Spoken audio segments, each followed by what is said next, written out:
నమస్తే, welcome to A1 TV Telugu news. ఇక details చూస్తే పశ్చిమ గోదావరి జిల్లా భీమవరంలో అంగన్వాడీ సిబ్బంది వేతనాల పెంపు కోరుతూ జిల్లా కేంద్రాల్లో ఈ నెల 23 నుంచి 26 వరకు నిరాహార దీక్షలు నిర్వహిస్తున్నారు. అలాగే రాష్ట్ర బడ్జెట్లో వేతనాల పెంపుపై ప్రస్తావన లేకపోవడాన్ని వారు తీవ్రంగా వ్యతిరేకించారు. ఇక ప్రభుత్వం తక్షణమే స్పందించకపోతే వచ్చే నెల 2న విజయవాడలో భారీ సమ్మె చేపడతామని హెచ్చరించారు. గత ప్రభుత్వ హయాంలో 42 రోజుల పాటు నిరాహార దీక్షలు చేపట్టినా ఎటువంటి ప్రయోజనం లేకపోయిందని పేర్కొన్నారు. 23వ తేదీ నుంచి 26వ తేదీ వరకు ప్రాజెక్టు కార్యాలయాల వద్ద అలాగే జిల్లా కేంద్రంలో కూడా రిలే నిరాహార దీక్షలని చేపట్టడం జరుగుతుంది. ప్రధానంగా ఈరోజు ఐసీడీఎస్కి ఫిబ్రవరి 14వ తేదీన రాష్ట్ర బడ్జెట్ ప్రవేశపెట్టింది.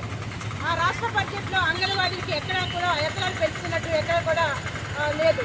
కానీ ఆ రాష్ట్ర ప్రభుత్వం అంగన్వాడీ విషయంలో చాలా అన్యాయం జరిగిందనేసి ఈ సందర్భంగా మేము అడుగుతా ఉన్నాం.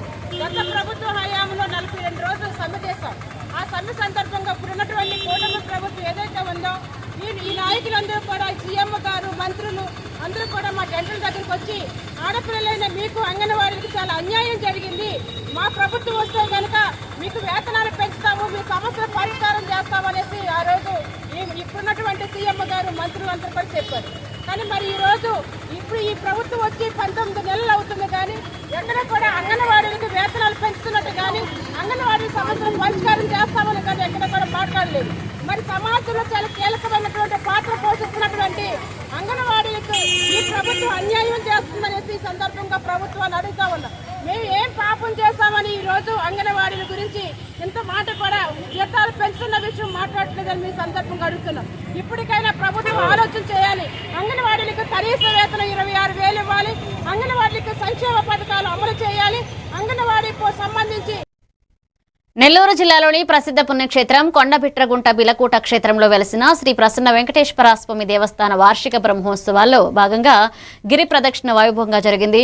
వేలాది మంది భక్తులు గోవింద నామస్మరణతో, అన్నమయ కీర్తనలతో కొండ చుట్టూ ప్రదక్షిణ చేసి స్వామివారిని దర్శించుకున్నారు. విద్యుత్ దీపాలతో అలంకరించిన ఆలయంలో స్వామివారి దర్శనం భక్తులను ఆధ్యాత్మిక ఆనందంలో ముంచెత్తింది. కార్యక్రమాల ఏర్పాట్లను కావలి ఎమ్మెల్యే కావ్య కృష్ణారెడ్డి పరిశీలించారు.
శ్రీకాకుళంలో అంగన్వాడీలకు కనీస వేతనం 26,000 రూపాయలు ఇవ్వాలని, సంక్షేమ పథకాలు అమలు చేయాలని డిమాండ్ చేస్తూ సిఐటియు ఆధ్వర్యంలో మహాత్మా జ్యోతిబాపులే పార్కు వద్ద నిరాహార దీక్షలు కొనసాగుతున్నాయి. ఐసీడీఎస్కు తగిన బడ్జెట్ కేటాయింపులు చేయలేదని, 2019 నుంచి వేతనాలు పెరగలేదని నాయకులు విమర్శించారు. డిమాండ్లు నెరవేర్చకపోతే మార్చి 2న విజయవాడలోని అలంకార్ సెంటర్ వద్ద మహాధర్నా నిర్వహిస్తామని హెచ్చరించారు.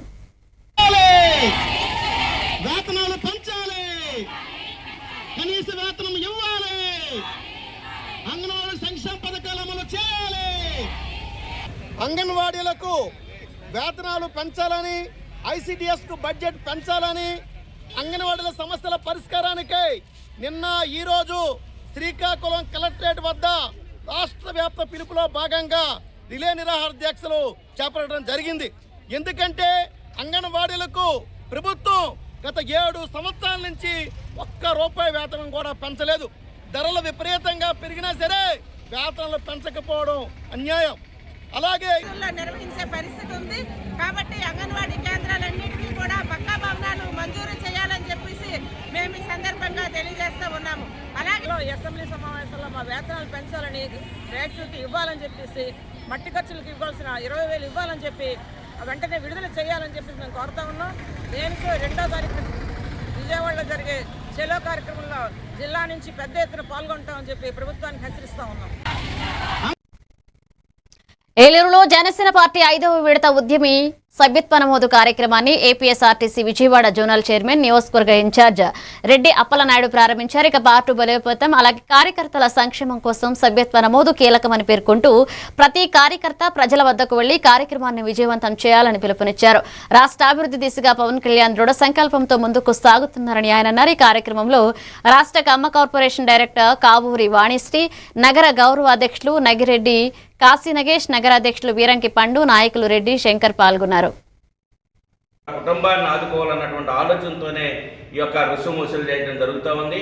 మరి మెగా అభిమానులు కానీ, జనసేన పార్టీ నాయకులు కానీ, జన సైనికులు కానీ, వీర మహిళలు కానీ అందరూ కూడా 26వ తారీఖు నుంచి మార్చి 10వ తారీఖు వరకు జరిగేటువంటి జనసేన పార్టీ క్రియాశీల సభ్యత్వాన్ని తీసుకొని మరి జనసేన పార్టీ కుటుంబంలో సభ్యులుగా కావాల్సిందిగా, ఈ యొక్క సమాజ మార్పులో భాగస్వాములు కావాల్సిందిగా అందరికీ విజ్ఞప్తి చేస్తూ ఉన్నాం. ఏలూరు నియోజకవర్గంలో ప్రతి ఒక్క డివిజన్ 1000 మందికి తగ్గకుండా 1000 సభ్యత్వాలు గ్యారంటీగా 50,000 సభ్యత్వాలు ఏలూరు నియోజకవర్గంలో చేయాలని చెప్పేసి జనసేన పార్టీ డివిజన్ ఇన్ఛార్జీలు కానీ, ప్రెసిడెంట్లు కానీ, కార్యవర్గాన్ని కానీ, మెగా అభిమానులు కానీ అందరినీ కూడా విజ్ఞప్తి చేస్తూ ఉన్నాం. ఈ 13 రోజులు ఒక పండగ వాతావరణంలో ఈ యొక్క కార్యక్రమాన్ని కొనసాగించాలని. ఎందుకంటే జనసేన పార్టీ సభ్యత్వం అంటేనే ఒక భరోసా, ఆ కుటుంబానికి జనసేన పార్టీ అండదండలుగా ఉంటుందని చెప్పి తెలియజేస్తూ మరి ఈ యొక్క కార్యక్రమాన్ని నవ్యాంధ్రప్రదేశ్ అభ్యుదయానికి ప్రజల భద్రతకు పెద్దపీట వేస్తున్న సీఎం చంద్రబాబు నాయకత్వంలో రాష్ట్రం ప్రగతి పదంలో దూసుకుపోతుందని బాపట్ల ఎమ్మెల్యే వెగిసిన నరేంద్రవర్మరాజు కొనియాడారు. అసెంబ్లీ సమావేశాల సందర్భంగా మాట్లాడిన ఆయన ప్రజల ప్రాణాలను కాపాడడంలో చంద్రబాబుకి ఉన్న నిబద్ధతను ప్రశంసిస్తూ రోడ్డు భద్రతపై కీలక ప్రతిపాదన చేశారు. ఉత్తరప్రదేశ్ సీఎం యోగి ఆదిత్యనాథ్ అమలు చేస్తున్న నో హెల్మెట్ న్యూ ఫ్యూయల్ నిబంధనను ఏపీలో కూడా ప్రవేశపెట్టాలని, తద్వారా ద్విచక్ర వాహనదారులు మరణాలు గణనీయంగా తగ్గించవచ్చని ఆయన పేర్కొన్నారు. అదే రేపు రాష్ట్రానికి, దేశానికి కూడా ఎంతో సౌభాగ్యంగా జరిగే పరిస్థితులు చూస్తూ ఉన్నాం. ఇక్కడ హెల్మెట్ లేకుండా ప్రత్యేకంగా ద్విచక్ర వాహనాల్లో ప్రమాదాలు జరుగుతూ ఉన్నాయి. అధ్యక్ష, నిరంతరం పర్టికులర్గా మా ఏరియాలో Ongole to Kathipudi 216 cement road highway అధ్యక్ష, దాని మీద చిన్న చిన్నవి కూడా జారిపడిపోయి ప్రాణాలు యువత పోగొట్టుకునే పరిస్థితులు. విజయవాడ కానివ్వండి, వైజాగ్ కానివ్వండి, అలాగే హైదరాబాద్ లాంటి సిటీల్లో ఎంతో కొంత 30 to 40% హెల్మెట్లు వాడుతున్నారే కానీ నర్సరావుపేట, చిలకలూరుపేట, బాపట్ల, మచిలీపట్నం, అలాగే చిన్న చిన్న సిటీలు భీమవరం, నారాయణపురం, నరసాపురం ఇటువంటి సిటీస్లో 10%, 5% కూడా హెల్మెట్లు వాడకుండా యువత తిరుగుతూ ఉన్నారు. దీనికి ఎప్పటికప్పుడు ఆర్టీఓ అండ్ బ్రేక్ ఇన్స్పెక్టర్లు, అలాగే పోలీస్ వ్యవస్థ రోడ్ల మీద ఆపటం, ఫైన్ వేయటం ఇది జరుగుతూనే ఉంది. అయినా కూడా తీరు మారని పరిస్థితి దీనికి మాకు మా డ్రైవర్లు కానించి అలాగే తెలుగుదేశం పార్టీలో కార్యకర్తలు కూడా ఎంతోమంది చనిపోతూ ఉన్నారు మా ఏరియాలో. దానికి ఏంటి అంటూ ఎట్లాగా దీనికని ముందరికి వెళ్ళే తరుణంలో జ్యోతి ఆదిత్యనాథ్ సీఎంగా ఉత్తరప్రదేశ్లో ఒక చట్టాన్ని తీసుకొచ్చి నో హెల్మెట్ నో ఫ్యూయల్, ఎప్పుడైతే మన హెల్మెట్దారుడు పెట్రోల్ బంక్కి వెళ్ళి పెట్రోల్ కొట్టించుకోవాలి అనుకుంటే తప్పనిసరిగా హెల్మెట్ ఉంటేనే పెట్రోల్ కొట్టే విధంగా ఒక చట్టబద్ధత కూడా మన రాష్ట్రానికి తీసుకొస్తే, ఇటువంటి ఇన్నోవేషన్, ఇటువంటి కొత్త వరవడిలో చట్టాలని మనం తీసుకొస్తే ఎంతోమంది తల్లులకి కడుపు శోకం లేకుండా బిడ్డలను కాపాడే దిశగా, ఎంతోమంది భార్యలు వాళ్ళ భర్తలు రోడ్డు మీదకి వెళ్తే ఇంటికి సేఫ్గా తిరిగి వచ్చే విధంగా ప్రాణాలను రక్షించడానికి ఇటువంటి కొత్త రకం చట్టాలను కూడా మన ఆంధ్రప్రదేశ్లో అమలు చేయాలని మీ ద్వారా రాయలసీమ లిఫ్ట్ ఇరిగేషన్ పై తెలంగాణ సీఎం రేవంత్ రెడ్డి చేసిన వ్యాఖ్యలకు కూటమి నేతలు సమాధానం చెప్పాలని వైసీపీ ఎమ్మెల్సీ బొత్స సత్యనారాయణ సహా ఆ పార్టీ సభ్యులంతా డిమాండ్ చేశారు. దీంతో వైసీపీ కూటమి నేతల మధ్య వాగ్వాదం జరిగింది. తాను చెప్తేనే లిఫ్ట్ పనులు ఆపేశారన్న తెలంగాణ సీఎం చేసిన వ్యాఖ్యలకు కూటమి నేతలు కట్టుబడి ఉన్నారా అని బొత్స ప్రశ్నించడంతో మండలిలో గందరగోళం నెలకొంది. వైసీపీ సభ్యుల వ్యాఖ్యలపై టీడీపీ మంత్రులు తీవ్ర ఆగ్రహాన్ని వ్యక్తం చేశారు. అక్కడ రేవంత్ రెడ్డి గారు శాసనసభలో చెప్పారంటే హరీష్ రావు సమాధానం చెప్పారు. హరీష్ రావు సమాధానం రేవంత్ రెడ్డి అనేవాడు బాధ్యత గల వ్యక్తి, ఒక రాష్ట్ర ముఖ్యమంత్రి నేనే ఆపించాలని రాష్ట్ర ముఖ్యమంత్రి పేరు చెప్పినప్పుడు ఇక్కడున్న ముఖ్యమంత్రి ఇక్కడున్న మంత్రివర్గ సభ్యులు చెప్పాల్సిన బాధ్యత ఈ రాష్ట్ర ప్రజానికి ఈ జాతీయ ఉంది. దాన్ని విస్మరించి వాళ్ళ మీద రాజగోపాల్ చెప్తారండి అధ్యక్ష. అంటే మీ ఉద్దేశం మీ ద్వంద్వ వైఖరి ఈ రాజకీయం గురించి మీరు రావడం మీకు ఇష్టం లేదు, మీరు మాట్లాడలేదు మీ ఉద్దేశం. ఆ ముఖ్యమంత్రి వచ్చి డెలిబరేట్ గా చెప్తే కాదు ఇది వాస్తవం కాదు ఇది కాదు అని చెప్పడానికి ఏం చెప్పలేదు అధ్యక్ష. మీకున్న అధ్యక్ష, మీకున్న అల్సర్ అధ్యక్ష, మీకున్న ఏంటి అధ్యక్ష అర్థం అవ్వట్లేదు. ఎందుకు చెప్పట్లేదు?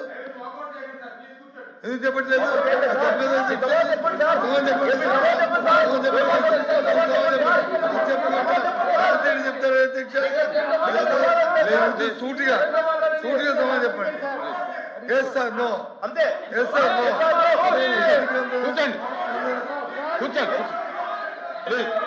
కూర్చోండి సార్, ప్లీజ్ కూర్చోండి. వాకౌట్ చేయకండి ప్లీజ్ కూర్చోండి సార్, వాకౌట్ చేయకండి.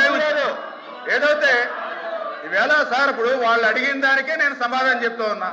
ఈవేళ పొరుగు రాష్ట్రానికి సంబంధించినటువంటి ముఖ్యమంత్రి పేరు ఎవరు తీసుకొచ్చారు అధ్యక్ష? గౌరవ సభ్యులు వైఎస్ఆర్సీపీ సభ్యులు తీసుకొచ్చారు. దానికే నేను సమాధానం చెప్పా. ఏదైతే ఈరోజు మరి అక్కడ రేవంత్ రెడ్డి గారు ముఖ్యమంత్రిగా ఉంటే, జగన్మోహన్ రెడ్డి ముఖ్యమంత్రిగా ఉన్నప్పుడు కేసీఆర్ ముఖ్యమంత్రిగా ఉన్నాడు, హరీష్ రావు మంత్రిగా ఉన్నారు అధ్యక్ష. ఆ రోజు చాలా క్లియర్ గా కేసీఆర్ గారు చెప్పారు. అందులో పర్టికులర్ గా మన రాయలసీమ ఆ రోజునటువంటి మన మంత్రి ఇంటికి వచ్చి భోజనం చేసి ఆ రోజు ఆయన చెప్పారు అధ్యక్ష. ఏదైతే చాలా క్లియర్ గా రాయలసీమ వెనుకబాటుతనం పోవాలని అంటే గోదావరి జలాలు రావాలని చెప్పి కేసీఆర్ గారు కూడా ఆ రోజునటువంటి రోజా మంత్రి గారు ఇంటి దగ్గర చెప్పినటువంటి పరిస్థితి అధ్యక్ష. అదేవిధంగా హరీష్ గారు అయితే చాలా క్లియర్ గా చెప్పారు అధ్యక్ష. ఏదైతే ఆ రోజు జగన్మోహన్ రెడ్డిని మేమే ఒప్పించి ఆ రోజు వైఎస్ఆర్సీపీ నాయకులు కూడా చెప్పారు, మేమే ఎన్జీటీకి వెళ్ళి జగన్మోహన్ రెడ్డిని ఇంతకు మించి ముందుకు వెళ్ళొద్దని ఆదేశాలు ఇచ్చామని చెప్పి మరి అక్కడ ఉన్నటువంటి మరి కేసీఆర్ గారు కానీ హరీష్ రావు గారు కానీ అక్కడ నాయకులు చెప్పారు అధ్యక్ష. అంటే ఈ రకంగా అధికారంలో ఉన్నప్పుడేమో రాయలసీమ ఎత్తిపోతల పథకాన్ని మర్చిపోయారు అధ్యక్ష 4 సంవత్సరాలు. ఇవాళ ప్రతిపక్షంలోకి వచ్చిన తర్వాత 11 సీట్లకు కూర్చోబెట్టిన తర్వాత ఇప్పుడు గుర్తొచ్చింది అధ్యక్ష. రాయలసీమ ఎత్తిపోతలు 11 సీట్లు ఇస్తేనే కానీ వీళ్ళకు గుర్తు రాలేదు అధ్యక్ష. రాయలసీమ ఎత్తిపోతల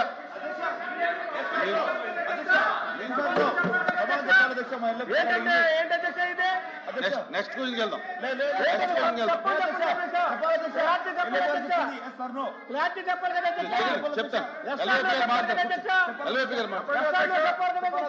ఎల్వైపీ గారు కూర్చోమనండి. ఎస్ఆర్ఓ చెప్పనండి, మాకు ఇవ్వండి అధ్యక్ష.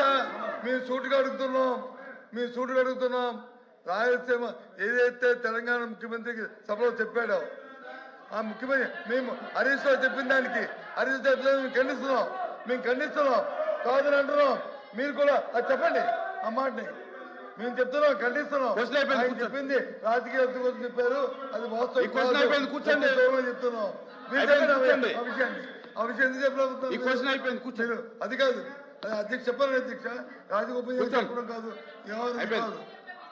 రోజు అయిపోయింది. కూర్చో, నెక్స్ట్ క్వశ్చన్కి వెళ్దాం. రాయలసీమకు ఎవరు ద్రోహం చేశారో అందరికీ తెలుసన్నారు మంత్రి నిమ్మల రామానాయుడు. ఏపీ శాసన మండలిలో ఆయన మాట్లాడుతూ రాయలసీమను కూటమి ప్రభుత్వం పట్టించుకోవడం లేదన్న వైసీపీ నేతల విమర్శలకు ధీటుగా బదిలించారు. వైసీపీ హయాంలో రాయలసీమ ప్రాంతంలో ఏ ప్రాజెక్టును పట్టించుకోలేదని విమర్శించారు. మంత్రి గారు టెక్నికల్ సాంకేతికంగా అంటే ఇప్పుడు సాంకేతికంగా ఉన్నది. తర్వాత దీనికి సమాచారం ఎత్తిపోతల పథకాలకు సంబంధించి సూటిగా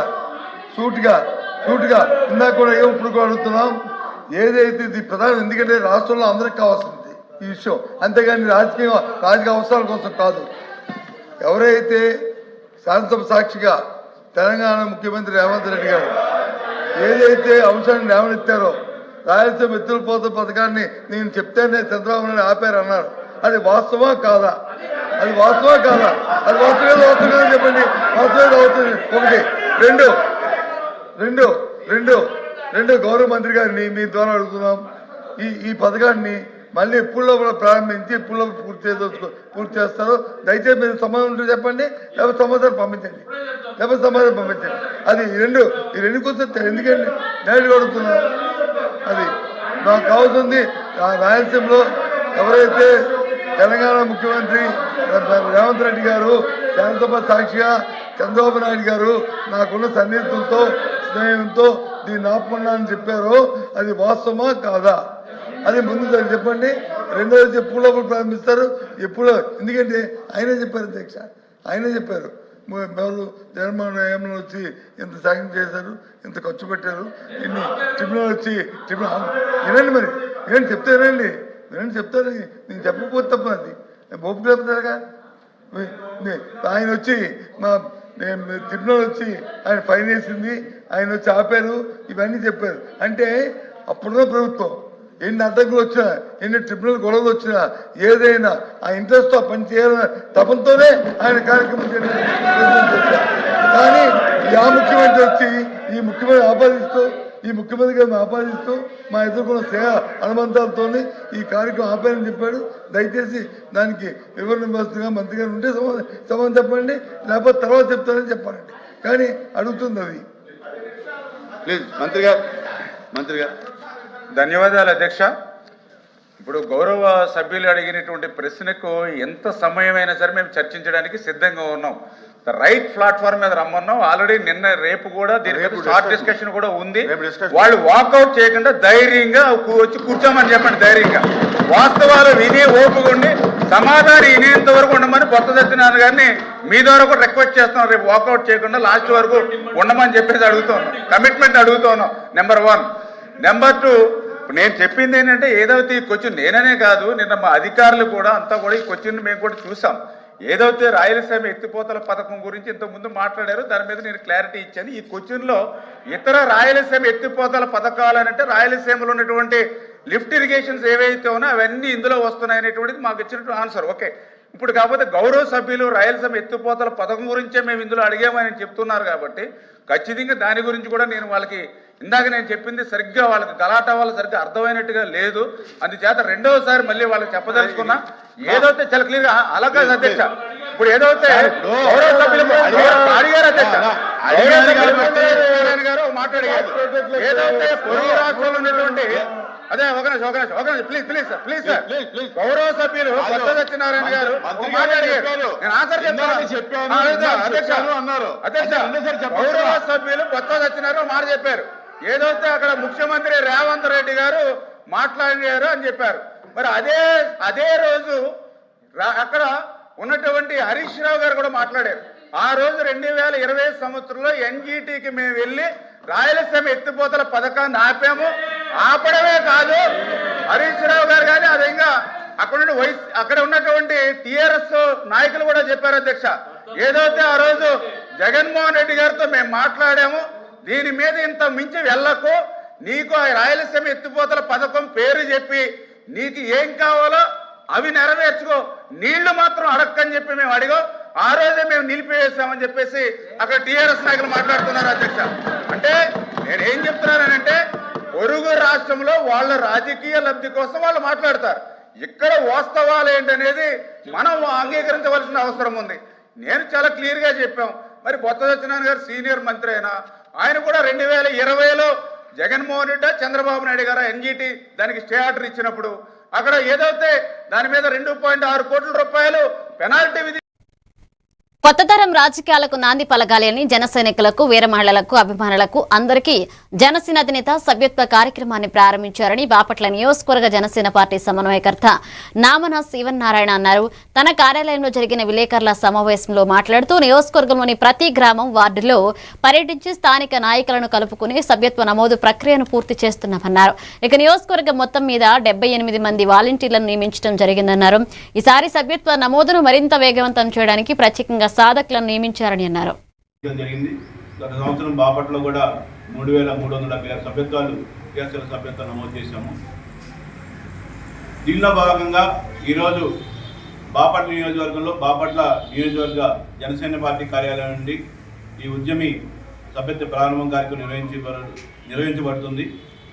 గత సంవత్సరము క్రియాశీలక సభ్యత్వం తీసుకునేటువంటి వారిలో ప్రమాదవశాత్తు 3 మరణించడం జరిగింది. వారికి జనసేన పార్టీ నుండి 5 లక్షల రూపాయల చెక్కు అందించడం జరిగింది. ఉద్యమి సభ్యత్వం జనసేన పార్టీ నాయకులకు, కార్యకర్తలకు ప్రతి ఒక్కరు కూడా ఒక భరోసా లాంటిది.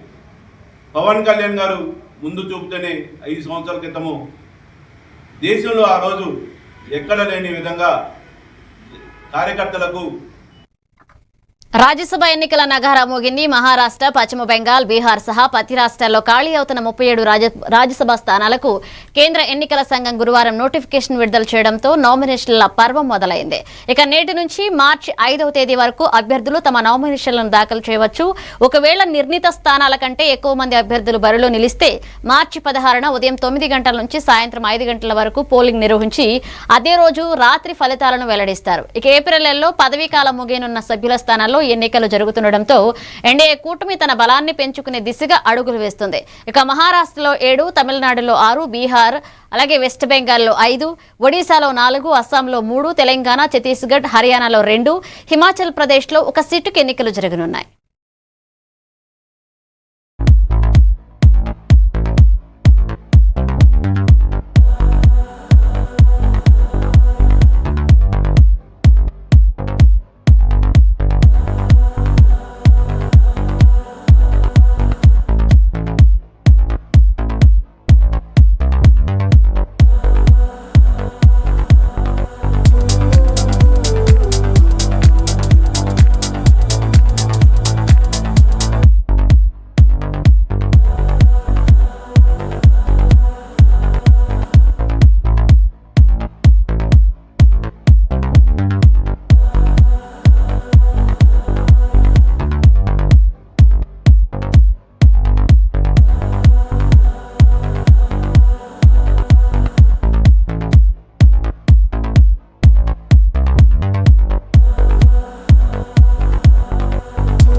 యాదాద్రి భువనగిరి జిల్లా యాదాద్రి శ్రీ లక్ష్మీ నరసింహస్వామి క్షేత్రంలో వార్షిక బ్రహ్మోత్సవాలు అంగరంగ వైభవంగా జరుగుతున్నాయి. బ్రహ్మోత్సవాల్లో భాగంగా 9వ రోజు స్వామివారు మహావిష్ణు అలంకారంలో గరుడ వాహన సేవపై ఊరేగుతూ భక్తులకు దర్శనమిచ్చారు. విష్ణుమూర్తి అలంకారంలో గరుడ వాహనంపై ఆలయ తిరువీధుల్లో స్వామివారు ఊరేగుతూ భక్తులను కనువిందు చేశారు. రాత్రి 8 గంటలకు కొండపై రథోత్సవం, 8 గంటలకు కొండపై స్వామివారి రథ ఊరేగింపు వైభవంగా జరపనున్నారు. రథోత్సవంలో భాగంగా కొండపై ఊరేగింపు సందర్భంగా పోలీసులు కట్టుదిట్టమైన ఏర్పాట్లు చేశారు.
ఆడవాడు కంజాలం అవుతుంది.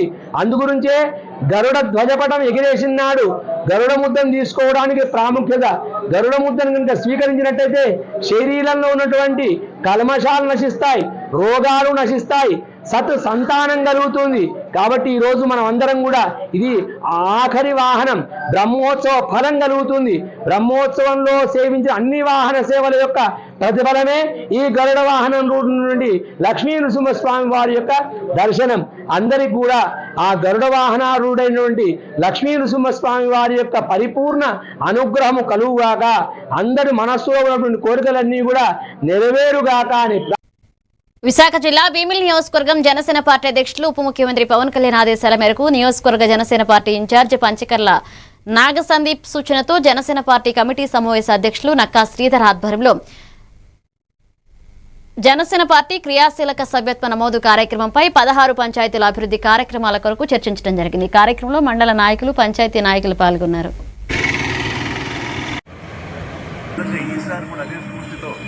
మనం కనీసం దాన్ని ఇంకా దాటి 3,000 మినిమం చేయగలిగితే మన భీమిలి మండలం చాలా బ్రహ్మాండంగా సక్సెస్ చేస్తారు. బ్రహ్మాండం కలిసి అందరూ సమన్వయంతో పనిచేస్తున్నాం. భీమిలి మండలాన్ని మనం అందరికన్నా ముందు స్థాయిలో ఉంచడానికి మనం ప్రయత్నం చేద్దాం.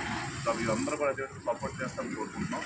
దాంతోపాటు మనకి క్రియాశీలక సభ్యత్వం ఇంతకుముందు 500 రూపాయలు ఉండేదాన్ని సార్ మన అందరి ద్వారా అభ్యర్థులు గవర్నమెంట్ పవన్ కళ్యాణ్ గారు 400 రూపాయలు తీసుకురావడం జరిగిందంటే 100 రూపాయలు మనం తగ్గించారు. దాంతోపాటు అతను కూడా అతని సొంత నిధుల నుంచి 2 కోట్ల రూపాయలు క్రియాశీలక సభ్యులు ముందుగా పవన్ కళ్యాణ్ గారికి మన తరఫున గారు జనసేన అందరి తరఫున కూడా ఎందుకంటే అలాంటి నాయకుడు దొరకడం ఉంది. అలాంటి నాయకుడు అందరిలో మనం పార్టీలో పనిచేయడం మన నిజంగా మనం అదృష్టం ఉండదు. ప్రయత్నం చేయకపోతే మనం తప్పుగా ప్రయత్నం మనం చేయాలి. చేసి బిజీ చేసి తీసుకెళ్ళి మనం సక్సెస్ఫుల్గా కంప్లీట్ చేద్దాం.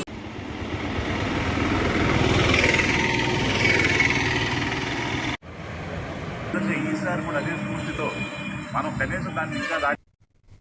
విశాఖ జిల్లా భీమిలి నియోజకవర్గంలో ఫిబ్రవరి 26వ తేదీ నుండి నిర్వహిస్తున్న సభ్యత్వ నమోదు నుండి నాయకత్వ కార్యక్రమంలో భాగంగా భీమిలి నియోజకవర్గంలో సభ్యత్వ నమోదు కార్యక్రమాన్ని చేపట్టారు. ఇక జనసేన పార్టీ భీమిలి నియోజకవర్గ ఇన్ఛార్జ్ పంచకర్ల సందీప్ ఆధ్వర్యంలో ఎండాడ పార్టీ కార్యాలయంలో ఈ కార్యక్రమం జరిగింది. ఈ సందర్భంగా ఆయన మాట్లాడుతూ పార్టీ సిద్ధాంతాలకు ఆకర్షితులై సమాజంలో మార్పు కోరుకునే ప్రతి ఒక్కరూ ఉద్యమిగా సరికొత్త రాజకీయ వ్యవస్థలో భాగస్వామ్యం కావాలని ఆయన పిలుపునిచ్చారు.